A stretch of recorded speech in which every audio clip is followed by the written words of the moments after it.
In this tutorial, we are going to talk about modifying and enhancing the appearance of your scene within the VR viewer, and talk about some additional features that are accessible through the VR menu within SimLab VR Viewer that might aid you while demonstrating your 3D model. In SimLab Composer, I'm going to load one of the available 3D scenes. So go to 3D Scenes in the Libraries tab and drag and drop the Science Lab environment to the 3D area. Before running the SimLab VR Viewer, go to the SimLab VR Viewer menu and select Viewer Settings. From the VR Settings dialog, go to the VR Menu tab. From this window, you are able to determine whether to make the VR menu accessible or not, and what options to have enabled. For a demonstration scene, enabling the materials and environments as well as navigation are the most essential options, so make sure these are enabled along with any other options you need and click OK. From the VR Viewer menu, select Show in Viewer. In this tutorial, I will run the VR experience in desktop mode, so I will select the first option to the left. If you do not already have a starting position in the scene, then the starting position model will be imported to determine where in the VR experience will the user start. Feel free to change its position, then click the check mark to confirm the location, and start SimLab VR Viewer. If you are in desktop mode, press F2 on the keyboard to enter full screen mode. To access the VR menu in desktop mode, press M on the keyboard or press the middle mouse button.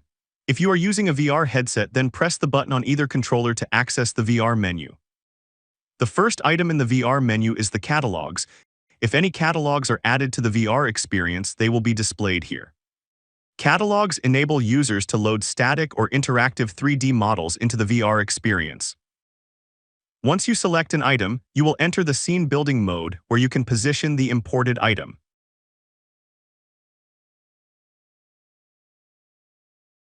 If you were to click the menu button on top of the imported item, some additional functions would appear.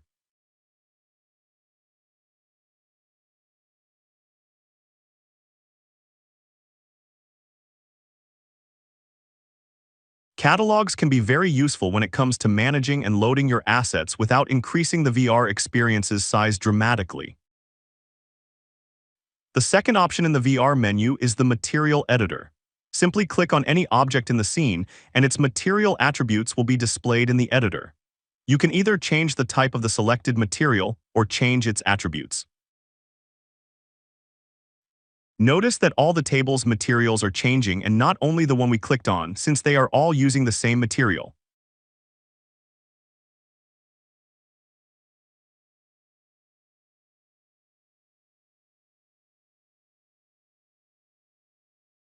To change a material type, select the object where the material is applied and switch to a different type of materials from the buttons at the top of the material editor.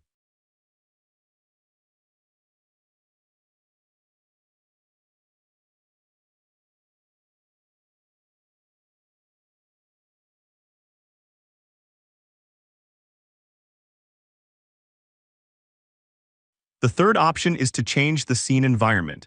Click on the sun and sky system. From the sun and sky system, you can control the color of sun rays that enters your scene. If you were to look at an object that is being directly lit by the scene, you can clearly see the effect.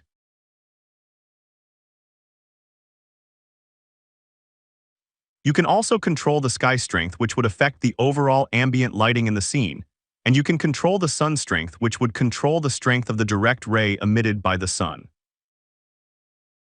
Moreover, you can control the elevation and the horizontal position of the sun disk, which would change the angle at which the sun rays penetrate the scene.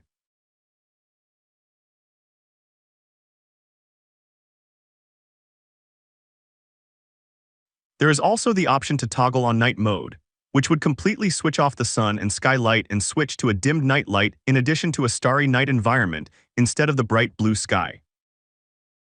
In addition to the sun and sky option, you can control the HDR lighting in the scene.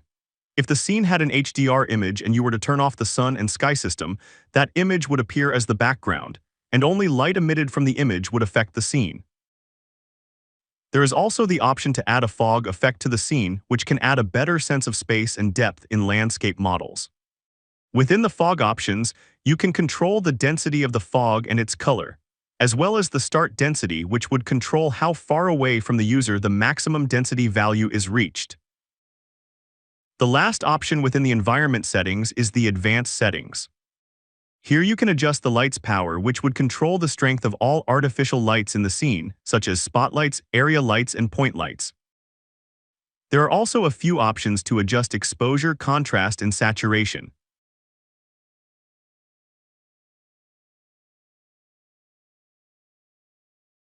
And also the option to change the temperature and tint, which would control the color hue of the scene. At the bottom of this panel, you will find the option to change the background type. For now, it is set to environment, which would either display the sun and sky or the HDR image, depending on your choice. But you can switch it to color and select a single solid color to be set as the background for the environment, or an image if there was an image packed with the VR experience. The next option is the navigation control, where you can switch between walking, flying, and mechanical view, in addition to changing the speed at which you will move.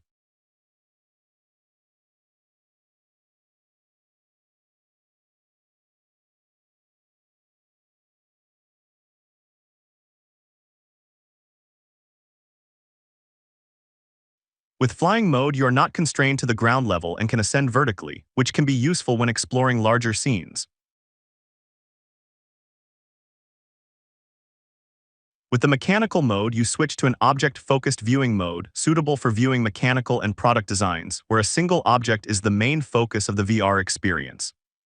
In this mode, using the scroll would zoom in and out of an object, and double-clicking an object would make it the center of the camera's rotation and focus.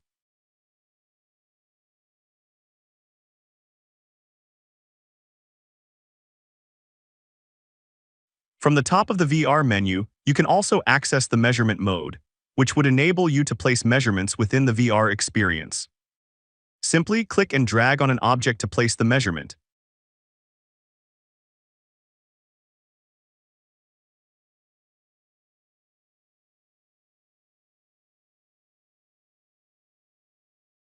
Next to the measurements option, you will find the free drawing option, where you can draw on 3D objects within the VR experience.